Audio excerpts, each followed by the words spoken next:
तो फिल्म की शुरुआत होती है 1999 के आखिर से, यानी 31 दिसंबर से। हम मिलते हैं इलाई से, जो बहुत शाय है, यहाँ तक कि वो अपनी क्लासमेट लोरा से बात भी नहीं करता, जिसे वो पसंद करता है। हालांकि उसका दोस्त डैनी उसे हिम्मत देता रहता है। अभी वो एक ग्रोसरी स्टोर में थे, जहाँ पर लोरा भी अपने ग्रुप के साथ आ गई। यहाँ डैनी इलाई को करिश देता है लोरा से बात करने के लिए। बहुत हिम्मत बांधकर वो लोरा से बात तो करता है, लेकिन उसकी आवाज में झिझक साफ नजर आ रही थी। बातों ही बातों में लोरा उसे बताती है कि उसका ब्रेकअप भी हो गया है, और ये सुनकर इलाई की तो खुशी का ठिकाना ही नहीं रहता। वो इलाई को ये भी बता देती है कि रात को वो अपने क्लास फेलो क्रिस की न्यू ईयर पार्टी में भी जा रही है, लेकिन यहाँ का इनविटेशन तो इलाई को मिला ही नहीं था। वो उदास घर आ जाता है, जहाँ पर डैनी उसे उल्टा डांटने लग जाता है और कायर कहने लगता है, क्योंकि वो एक लड़की से भी सही से बात नहीं कर पाया था। यहाँ इलाई को भी गुस्सा आ जाता है और वो गुस्से में ड्रिंक शुरू कर देता है। और जब ये दोनों नशे में धुत हो जाते हैं तो ये फैसला करते हैं क्रिस की पार्टी में जाने का, जहाँ से इन्हें इनविटेशन भी नहीं आया था। यहाँ जाकर इलाई लोरा से बात करने की कोशिश करता है, लेकिन तभी क्रिस और उसका ग्रुप आकर लोरा को वहाँ से ले जाते हैं। उदास होकर वो डैनी के पास जाने लगता है, जहाँ डैनी लड़कियों को इम्प्रेस करने के लिए इलाई को ही रोस्ट करने लग जाता है, और ऐसे इलाई का मूड और खराब हो जाता है। वो अब इस पार्टी से भागना चाह रहा था।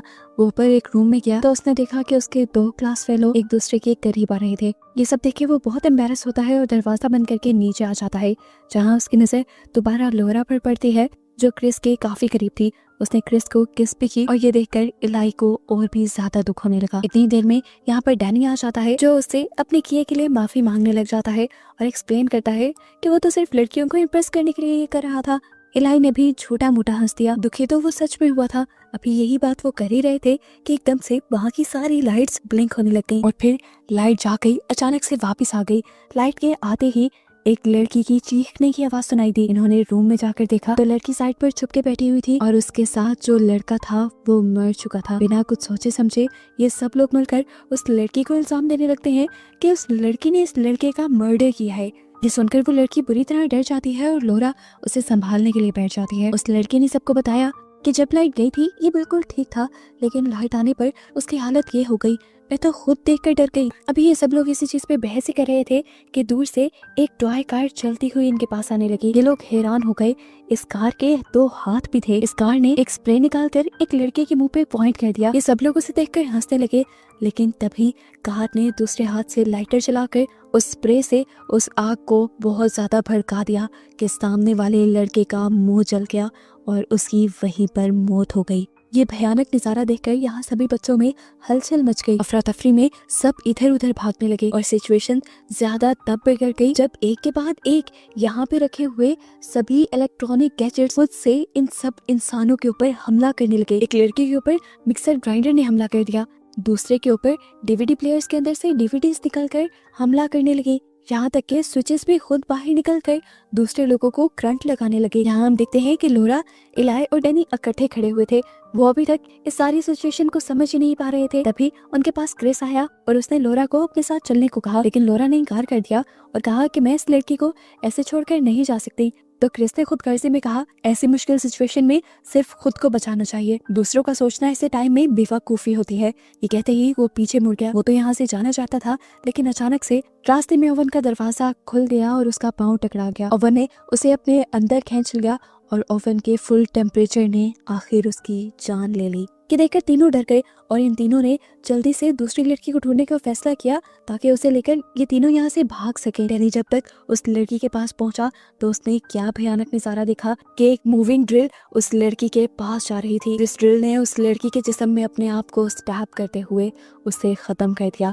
अब वो डैनी की तरफ बढ़ी उसे मारने के लिए, लेकिन डैनी ने उसके ऊपर पाँव मारकर अपने आप को उससे बचा लिया और उस मशीन को ही तोड़ दिया। अब ये सब लोग भागते हुए एक गैराज में आ गए। लोरा, डैनी और इलाई के अलावा भी यहाँ थोड़े से स्टूडेंट्स बच गए थे, जिन्हें समझ नहीं आ रहा था कि अब ऐसी सिचुएशन में करना क्या चाहिए। ये सभी जब इन सारी चीजों के बारे में सोच रहे थे तो एक लड़का बोला, मैं जानता हूँ ये क्या है, ये Y2K है। सबने पूछा Y2K वो क्या है? लड़के ने बताया ये एक बग है, और बहुत से रूमर्स फैले हुए थे कि जैसे ही सन 2000 आएगा Y2K सारे कंप्यूटर्स में बग ले आएगा और सारी टेक्नोलॉजी को तबाह कर देगा। लेकिन ये Y2K इस तरह इलेक्ट्रॉनिक गैजेट से इंसानों के ऊपर भी हमला करवाएगा और इंसानों को भी टारगेट बनाएगा, ये किसी ने नहीं सोचा था।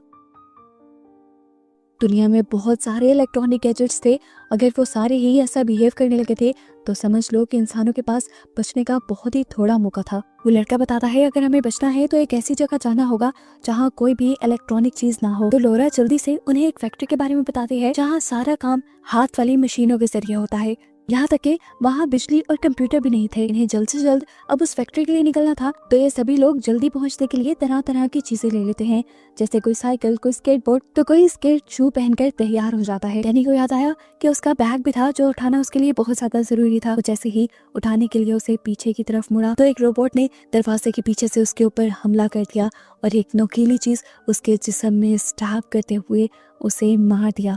इलाई उसे बचाने के लिए भी गया था, लेकिन डैनी मर चुका था और इलाई उसकी मौत से बहुत ज्यादा दुखी हुआ था। अब सबको वो खतरे में नहीं डाल सकता था, इसलिए अपने दोस्त डैनी को छोड़कर वो सभी लोगों के साथ बाहर निकलता है, जहाँ बाहर जाते ही एक इलेक्ट्रिक टावर इनके एक ग्रुप मेंबर को अपनी तरफ खींचकर करंट लगाकर मार देता है।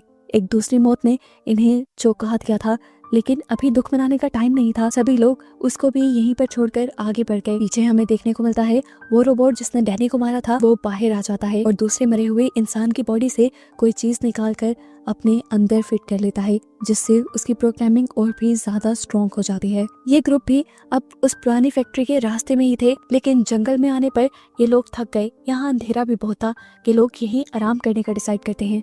यहाँ इन्हें ये तो सेफ्टी थी कम से कम कि इनके पास यहाँ कोई इलेक्ट्रॉनिक गैजेट नहीं था, लेकिन तभी इन्हें पता चला कि इनके ग्रुप मेंबर के पास कैमरा है जो इन्हें नुकसान पहुंचा सकता है। ये सब लोग उसे कैमरा गिराने को कहते हैं और उसे समझाते हैं कि इस कैमरे की वजह से हम खतरे में पड़ सकते हैं, लेकिन वो लड़की ये कैमरा नहीं गिराती। यहाँ तक कि वो लड़की नाराज होकर उनसे दूर भी चली जाती है। दूसरा लड़का उन्हें मनाने जाता है, जबकि यहाँ इलाई अपने डैनी दोस्त के गम में बैठ जाता है और लोरा उसे यहाँ सहारा देने के लिए आती है। कुछ देर आराम करने के बाद ये लोग अपना सफर कंटिन्यू कर देते हैं। आगे इन्हें थोड़ी चढ़ाई करनी थी, इनके स्केटबोर्ड, साइकिल कुछ भी काम नहीं आया। ये लोग पैदल चलते हुए एक ऐसी जगह पर पहुंचे जहां से पूरा टाउन नजर आ रहा था और ये देखकर ये लोग हैरान हो गए कि पूरा टाउन अब तबाह हो चुका था। सभी लोग समझ गए कि ये सब सिर्फ उनके साथ नहीं हुआ था, ये अब ग्लोबल इमरजेंसी बन गई थी।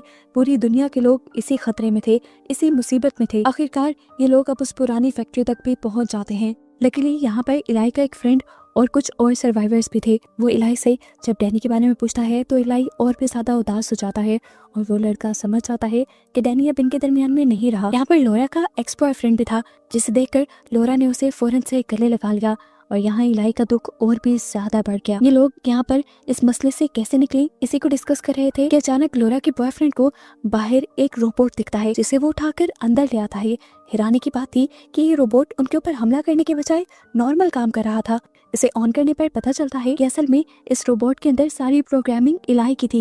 ये देखकर इलाई को याद आया कि लोरा उससे भी अच्छी प्रोग्रामर है, अगर वो प्रोग्रामिंग करे तो इन सारे गैजेट्स को हैक कर सकते हैं।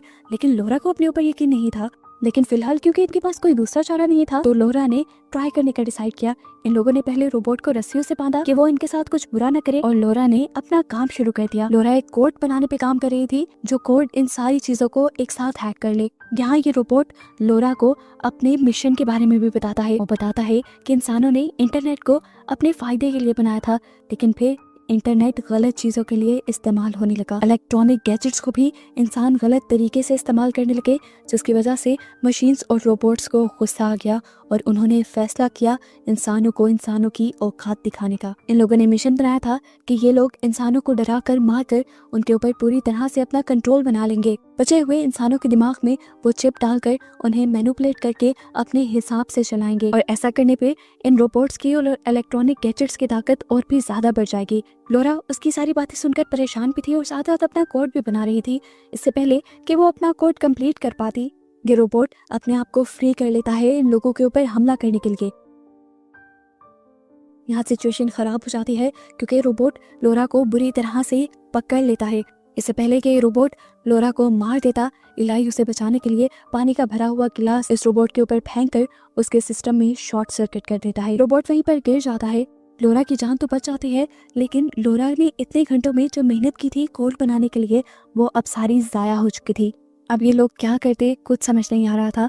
रात तो खैर ये लोग यहीं रहने का डिसाइड करते हैं और इस रात के दौरान इलाई देखता है कि लोरा और उसके फ्रेंड के दरमियान सारी चीजें दोबारा से ठीक होने लगी हैं। वो यहाँ पे अपने आप को पहले से ज्यादा अकेला फील करने लगा था, क्योंकि अब उसके पास डैनी भी नहीं था। उसने फैसला किया कि वो ऐसे नहीं बैठेगा। अगर वो अकेला है तो उसे किसी के सहारे की भी जरूरत नहीं, बल्कि उसे दूसरों का सहारा बनना चाहिए। टाउन में बचे हुए बाकी फंसे हुए लोगों को बचाने में उनकी मदद करनी चाहिए। वो अपने साथ यहाँ से 2 और लोगों को अपने मिशन में मिला लेता है और रात के ही अंधेरे में जाने लगता है। जाने से पहले लोरा उसके पास आती है और उसे ऐसा करने से मना करती है, क्योंकि ऐसा करने से इलाही की जान खतरे में पड़ सकती थी। जिस पर इलाही उसे जवाब देता है कि अगर डैनी जिंदा होता तो वो कभी चुप करके ना बैठता, वो जरूर हमारी मदद के लिए आता। उसकी बात सुनकर लोरा कहती है, अगर ऐसी ही बात है तो मैं भी तुम्हारे साथ जाऊंगी। जिस पर इलाही ने जवाब दिया, नहीं, हमें तुम्हारी कोई जरूरत नहीं, तुम अपनी लाइफ गुजारो। तुम वैसे भी हम जैसे लूजर्स के साथ रहना क्यों पसंद करोगी। आज पहली मर्तबा इलाई इतने कॉन्फिडेंस से लोरा से बात कर रहा था। उसने बहुत सारी दुखिया बातें कहती थी। लोरा इनका बुरा नहीं मनाती, क्योंकि वो जानती है कि ये सब इलाई दुख में कह रहा है। उनके जाने के बाद लोरा ने दोबारा से कोड बनाना शुरू किया और इस मर्तबा वो पहले से ज्यादा जल्दी कामयाब भी हो गई। यहाँ पर इलाई, ऐश और उनका एक और दोस्त जा ही रहे थे कि तभी इनके पीछे वही रोबोट आ गया। उसने इलाई की साथी के हाथ से कैमरा छीना और उसके ऊपर हमला कर दिया।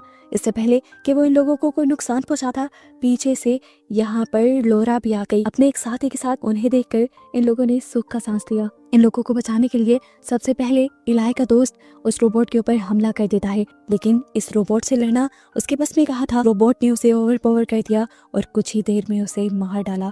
उसकी मौत को देखकर ये सभी शॉक रह गए। ये सब लोग अब घबरा गए थे, डर गए थे। अपने आप को बचाने के लिए ये लोग यहाँ मौजूद एक पोर्टेबल टॉयलेट के अंदर छुप जाते हैं, जबकि रोबोट इनके ऊपर हमला करने के लिए इन्हें पकड़ने की कोशिश करता है। यहाँ तक कि वो तो इलाई के बैग को भी पकड़ लेता है, लेकिन इलाई जोर लगाकर अपना बैग छुड़ाने में कामयाब हो जाता है और टॉयलेट का दरवाजा भी बंद कर देता है। उस समय रोबोट उस टॉयलेट को धक्का दे देता है और ये लोग ढलान से स्लिप होकर नीचे गिर जाते हैं। शुक्र था कि ये लोग इस हादसे से बच गए। ये लोग एक नदी के पास गिरे थे, जहाँ से इन्होंने पानी पिया। ये लोग फ्रेश हुए और दोबारा से टाउन की तरफ अपना सफर शुरू कर दिया। ये लोग टाउन की एक ऐसी शॉप में पहुंचते हैं जहाँ पर बहुत कम गैजेट्स थे। यहाँ जाकर इन्होंने देखा कि शहर का सबसे मशहूर रैपर यहाँ था, जिसे देखकर ये लोग हैरान हो गए। उसने बताया कि मेरे भी सभी दोस्तों को इन गैजेट्स ने मार दिया है और मैं अपनी जान बचाने के लिए यहाँ छुपा हुआ हूँ। उसको लोरा बताती है कि मैंने एक ऐसा किल कोड बनाया है जिससे इन सभी गैजेट्स को हैक करके इनके इस जुल्म को रोका जा सकता है। असल में ये सारे गैजेट्स एक ही प्रोग्रामिंग पर काम कर रहे हैं। अगर उस प्रोग्रामिंग में इस किल कोड को डाल दिया जाए तो ये सभी चीजें बंद हो जाएंगी। लोरा ने ये भी पता चला दिया था कि नेटवर्क की प्रोग्रामिंग हाई स्कूल से की जा रही थी और अपना मिशन कंप्लीट करने के लिए अब इन्हें हाई स्कूल जाना था। बिना आवाज किए छुपते छुपाते आखिर ये लोग हाई स्कूल भी पहुंच जाते हैं, जहां कंप्यूटर लैब में जाकर ये लोग दुनिया का सबसे बड़ा कंप्यूटर देखते हैं, जहां से ये रोबोट्स हर चीज कंट्रोल कर रहे थे। इससे पहले कि ये लोग अपने डिवाइस उस प्रोग्रामिंग में लगाते, यहाँ पर एक छोटा रोबोट आकर इनके ऊपर हमला शुरू कर देता है। लोरा और बाकी साथियों को बचाने के लिए इनका एक साथी उस रोबोट के सारे हमले अपने ऊपर ले लेता है और आखिर दम तोड़ देता है। ये लोग अगले रूम में जाते हैं तो सबसे ज्यादा शॉकिंग नजारा देखते हैं कि ये रोबोट्स तो इतनी जल्दी अपना काम आगे बढ़ा रहे थे। इन्होंने इंसानों को कैद किया हुआ था और ये लोग अब इंसानों की बॉडी में अपनी चिप्स लगा रहे थे, जिससे ये लोग इंसानों को खुद कंट्रोल कर सकें। सिचुएशन बहुत ज्यादा खराब थी। यहाँ पर वो मशहूर सिंगर सभी लोगों का ध्यान भटकाने के लिए गाना गाना शुरू कर देता है और पीछे से लोरा अपना काम शुरू कर देती है। कुछ ही देर में वो किल कोड प्रोग्राम के ऊपर अपडेट हो जाता है और सभी चीजें, सभी एआई रोबोट्स एकदम से ही काम करना बंद कर देते हैं। यानी कि इनका मिशन सक्सेसफुल हो गया था। जितने भी इलेक्ट्रॉनिक गैजेट्स यहाँ पे तबाही मचा रहे थे वो सारे भी बेजान होकर गिर गए। और फिर हमें मूवी में 5 साल बाद का सीन दिखाया गया कि अब लोरा और इलाई साथ थे। वो लोग डैनी की ग्रेव पे आए थे उसे याद करने के लिए। सभी बच्चे अपने दोस्तों को आज भी याद करते थे। वैसे तो वो एआई ग्लिच खत्म हो गया था, लेकिन तभी हमें इनकी एक डिवाइस पर एक ग्लिच दिखाई गई और ये वो पॉइंट था जब लोरा और उसके सारे साथियों को पता चला कि वो एआई सिस्टम अभी भी पूरी तरह खत्म नहीं हुआ, वो तबाही अभी भी फैला सकता है। अब आगे ये कौन सा खतरा लेके आएगा, इसी मिस्ट्री के साथ ये मूवी यहाँ पर एंड हो जाती है।